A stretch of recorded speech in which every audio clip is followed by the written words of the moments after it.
O poder do agora. A transformação através do corpo. Por que é que a maior parte das religiões condena ou nega o corpo? Parece que aqueles que buscam a verdade espiritual consideram sempre o corpo como um obstáculo ou mesmo como um pecado. Por que é que tão poucos daqueles que buscam verdadeiramente encontram?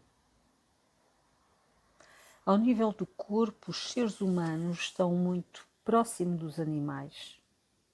Partilhamos com eles todas as funções fisiológicas básicas: sentir prazer e dor, respirar, comer, beber, defecar, dormir, o impulso para procurar um companheiro e procriar e, evidentemente, nascer e morrer.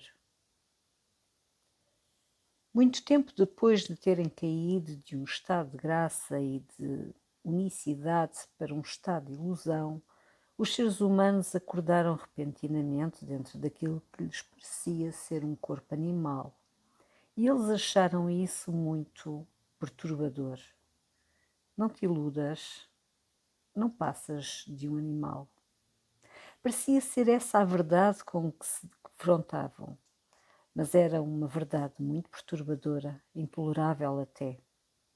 Adão e Eva viram que estavam nus e tiveram medo.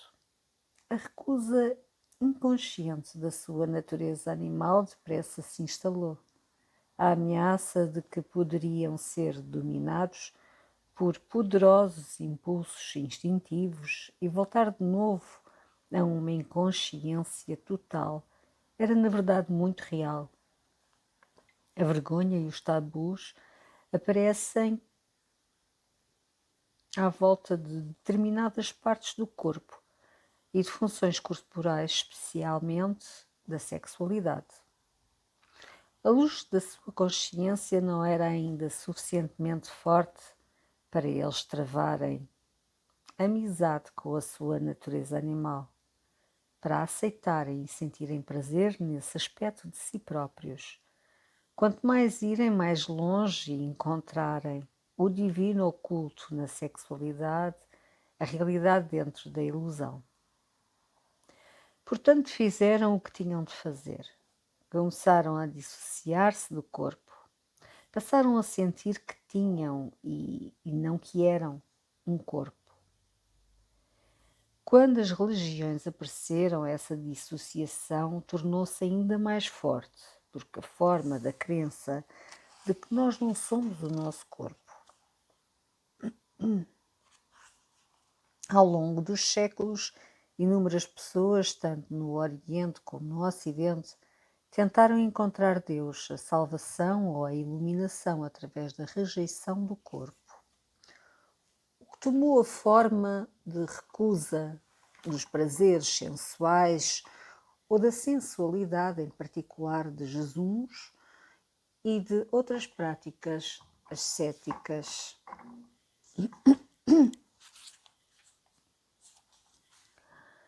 Chegaram a infligir dor ao corpo numa tentativa de o enfraquecerem ou castigarem porque o consideravam pecador.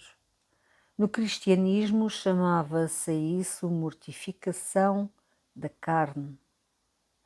Outros tentavam escapar do corpo, entrando em estados de transe ou procurando experiências extrasensoriais. Ainda hoje há muitos que o fazem. Diz que o próprio Buda praticou durante 6 anos a rejeição do corpo, através de jejuns e de formas extremas de ascetismo. Mas ele só alcançou a iluminação depois de ter desistido de tais práticas. O fato é que nunca ninguém atingiu a iluminação através da rejeição do corpo, nem da resistência ao corpo, nem de alguma experiência extrasensorial. Embora uma tal experiência possa ser fascinante e possa dar-lhe um vislumbre do estado de libertação da forma material, no final de contas você terá sempre de voltar ao corpo, onde o trabalho essencial de transformação tem lugar. A transformação é através do corpo, não fora dele. É por isso que nunca nenhum mestre aconselhou que se lutasse contra o corpo ou que se o abandonasse, embora os seus seguidores, pelo menos os que se identificavam com a mente, o tenham feito muitas vezes.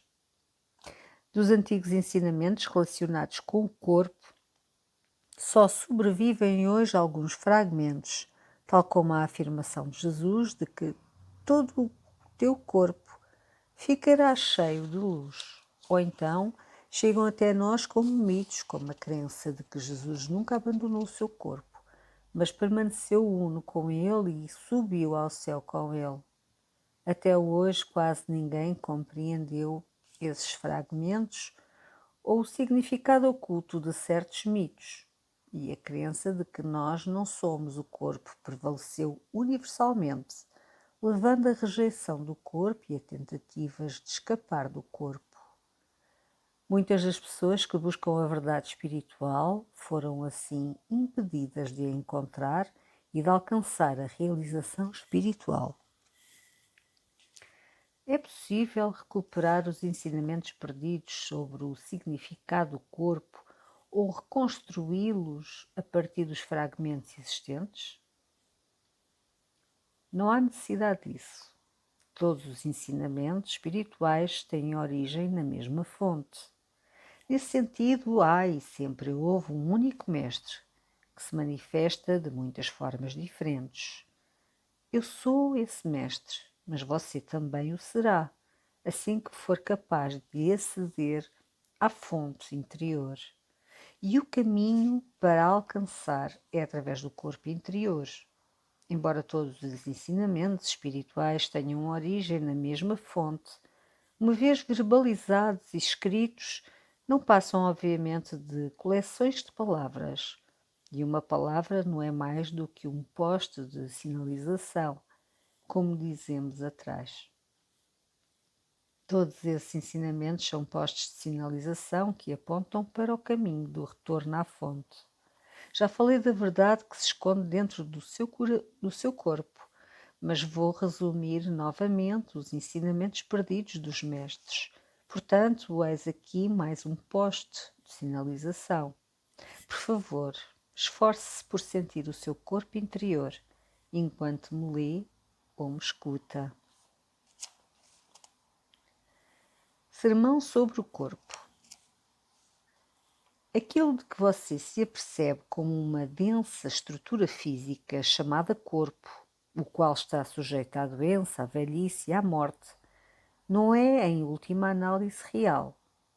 Não é quem você é.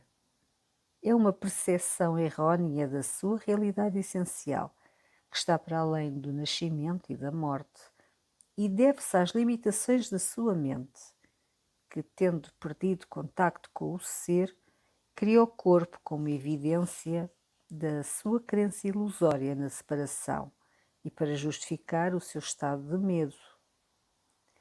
Mas não volte as costas ao corpo, porque dentro desse símbolo de impermanência, de limitação e de morte, de que você se apercebe como uma criação ilusória da sua mente, oculta-se o esplendor da sua realização essencial e imortal. Não dirija a sua atenção para mais lado nenhum, na sua busca da verdade, porque ela não se encontra senão dentro do seu próprio corpo. Não lute contra o corpo, porque ao fazê-lo está a lutar contra a sua própria realidade. Você é o seu corpo. O corpo visível e tangível é apenas um véu ténue e ilusório. Por debaixo dele fica o corpo interior invisível, a porta para o ser, para a vida não manifesta. Através do corpo interior você está inseparavelmente ligado a essa vida única não manifesta, sem nascimento nem morte, eternamente presente. Através do corpo interior você é uno com Deus para sempre. Ter raízes profundas no interior. A chave para estar em estado de permanente ligação com o seu corpo interior é senti-lo em todas as ocasiões. Isso transformará a sua vida, acrescentando-lhe uma dimensão mais profunda. Quanto mais consciente se torna do corpo interior, mais elevada será a frequência vibratória, muito à semelhança de uma luz que se torna mais brilhante à medida que se roda o reostato. A esse nível de energia mais elevada, a negatividade deixa de o afetar. Você terá tendência para atrair novas circunstâncias que reflitam essa frequência mais elevada. Se concentrar a sua atenção tanto quanto possível no corpo, estará enraizado no agora. Não se perderá no mundo exterior e não se perderá na sua mente. Pensamentos e emoções, medos e desejos poderão em certa medida existir, mas não o dominarão. Por favor, veja onde se encontra a sua atenção nesse momento. Você está a escutar-me ou está a ler estas palavras num livro? É esse o foco da sua atenção. Também está consciente das coisas que o rodeiam, das outras pessoas, etc. Além disso, poderá haver alguma atividade mental provocada por aquilo que você está a ouvir ou a ler, algum comentário mental. No entanto, não é preciso que nenhuma dessas coisas absorva toda a sua atenção. Veja se consegue estar em contacto com o seu corpo interior ao mesmo tempo. Dirija alguma da sua atenção para o interior de si próprio. Não a deixe fluir toda para o exterior. Sinta o seu corpo a partir do interior, como um campo de energia uno. É quase como se estivesse a ouvir ou a ler com todo o seu corpo. Faça disso o seu exercício nos dias e semanas que se seguem.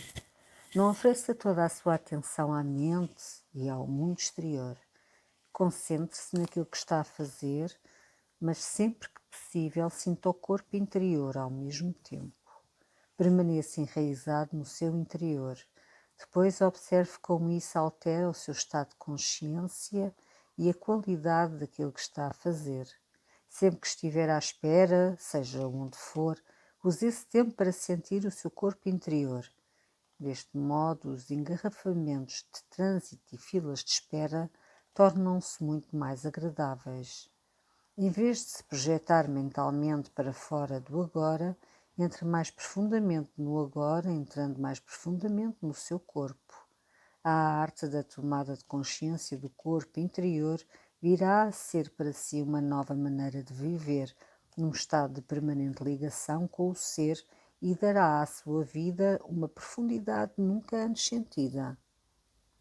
Será fácil para si estar presente como observador da sua mente quando estiver profundamente enraizado no interior do seu corpo.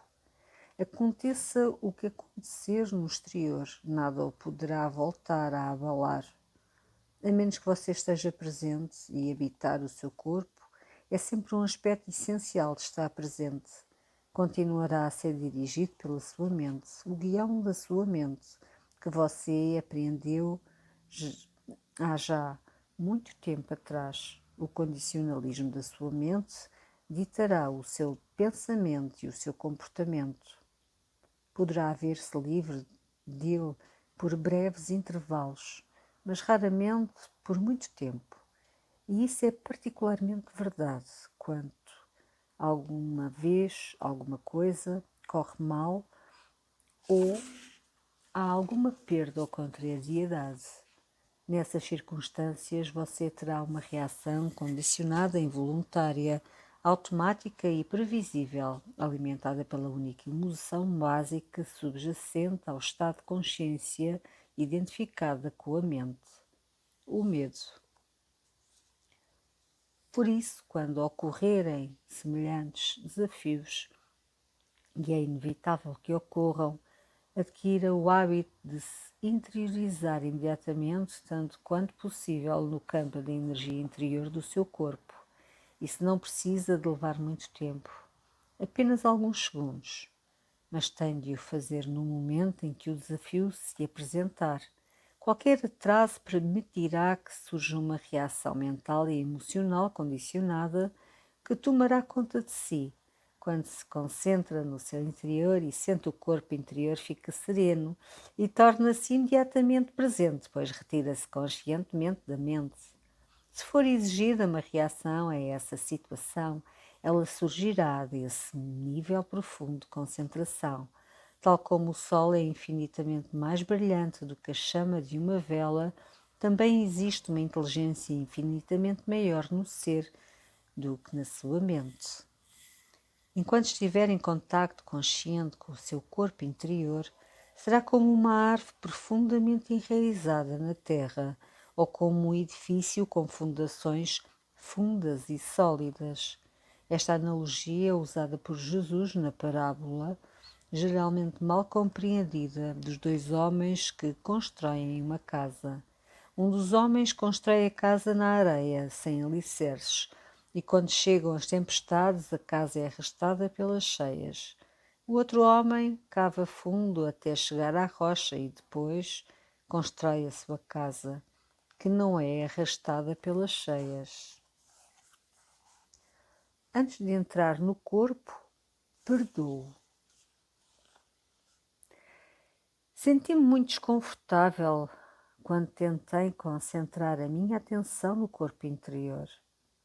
Havia uma sensação de agitação e uma certa náusea. Portanto, não consegui experimentar aquilo de que está a falar.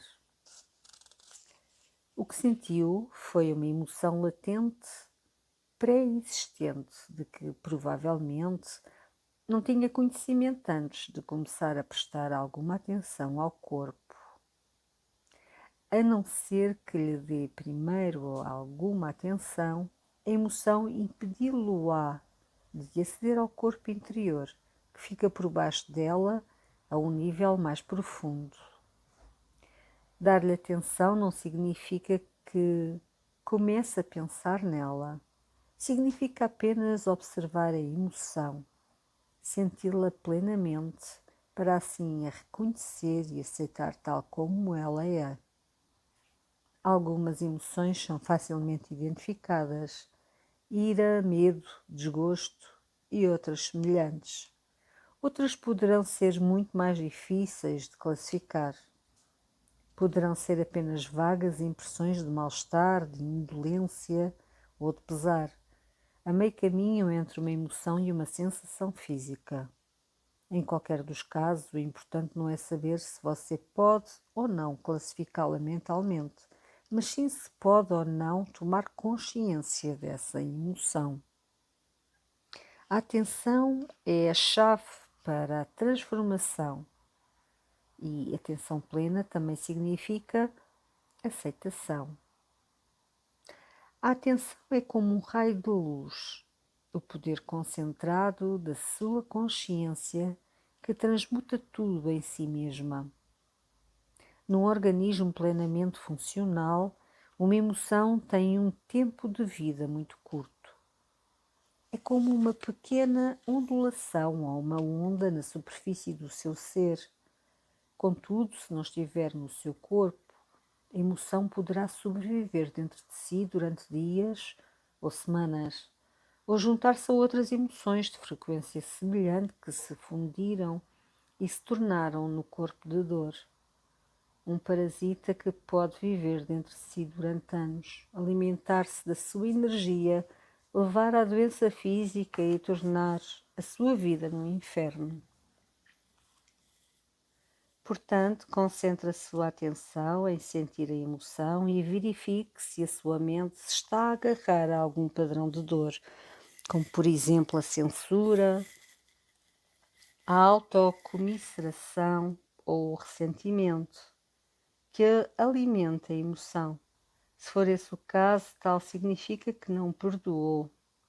A incapacidade de perdoar é muitas vezes dirigida a outra pessoa ou a si próprio, mas pode igualmente ser dirigida a uma situação ou a uma condição, passada, presente ou futura, que a sua mente se recusa a aceitar. Sim, você pode ser incapaz de perdoar, até no que respeita ao futuro, devido à recusa da mente em aceitar a incerteza, em aceitar que o futuro está, afinal de contas, fora do seu controle. Perdoar é desistir da sua razão de queixa e esquecer, assim, a sua dor. Isso acontecerá naturalmente quando você compreender que a sua razão de queixa não serve para nada, a não ser para fortalecer uma falsa sensação de eu. Perdoar significa não oferecer qualquer resistência à vida.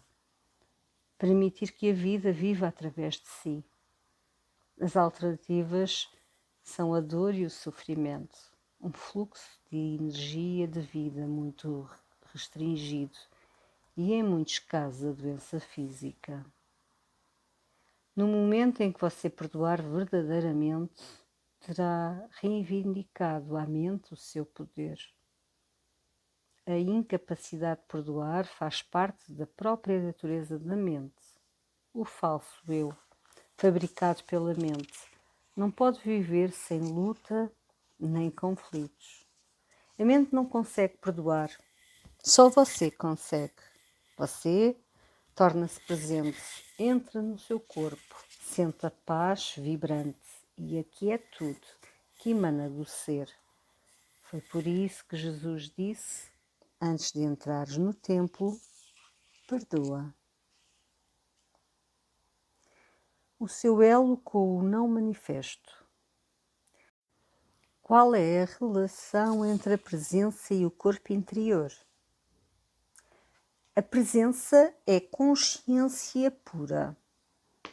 Consciência essa que foi reivindicada à mente, ao mundo das formas. O corpo interior é o seu elo com o não manifesto e, no seu aspecto mais profundo, é o não manifesto, a fonte de onde emana a consciência, tal como a luz emana do sol. A tomada de consciência do corpo interior é a consciência que se recorda da sua origem e que regressa à fonte. O não manifesto é o mesmo que o ser?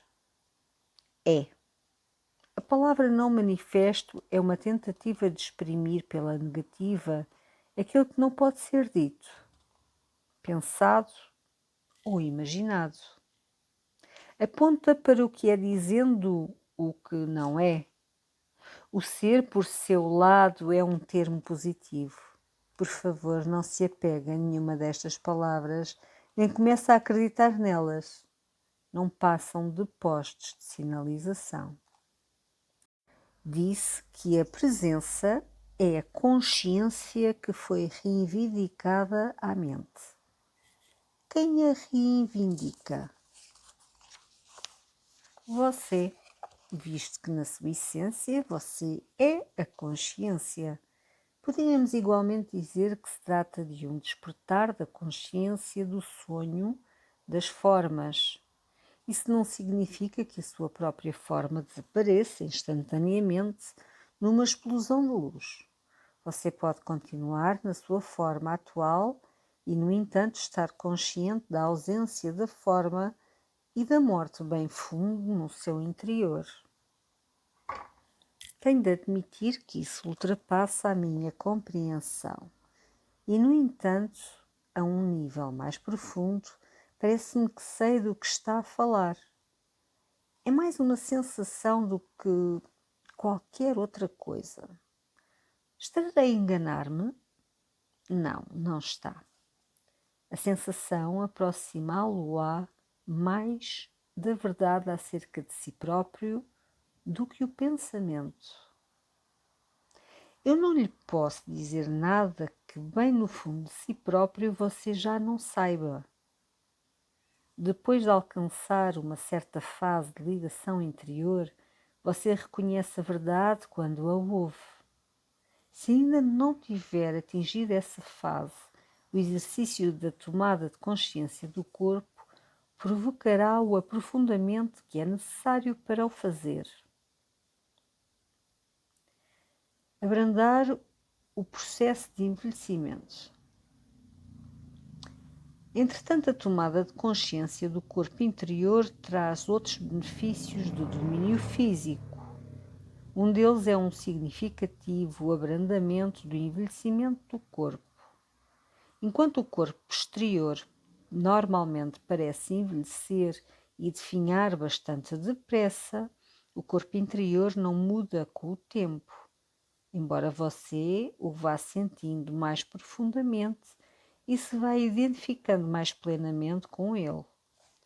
Se tiver agora 20 anos, o campo de energia do seu corpo interior será exatamente o mesmo quando tiver 80. Estará então igualmente cheio de vida, assim que o seu estado habitual passar da fase de estar fora do corpo e prisioneiro da sua mente para a de estar dentro do corpo e presente no agora. O seu corpo físico sentir-se-á mais leve, mais claro, mais vivo. Como há mais consciência no corpo, a sua estrutura molecular torna-se realmente menos densa.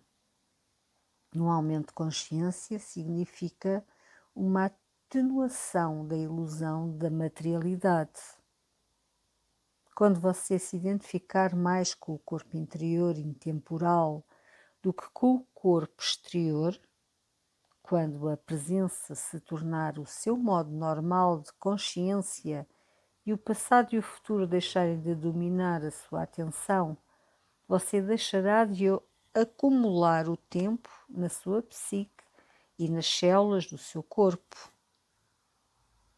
A acumulação do tempo, assim como o fardo psicológico do passado e do futuro, diminui muito a capacidade de regeneração das células. Por isso, ao habitar o corpo interior, o corpo exterior envelhecerá a um ritmo muito mais lento. E, mesmo quando envelhecer, a sua essência intemporal brilhará através da forma exterior e você não terá o aspecto de uma pessoa idosa. Há qualquer dado científico que o prove? Faça a experiência e você será a prova viva.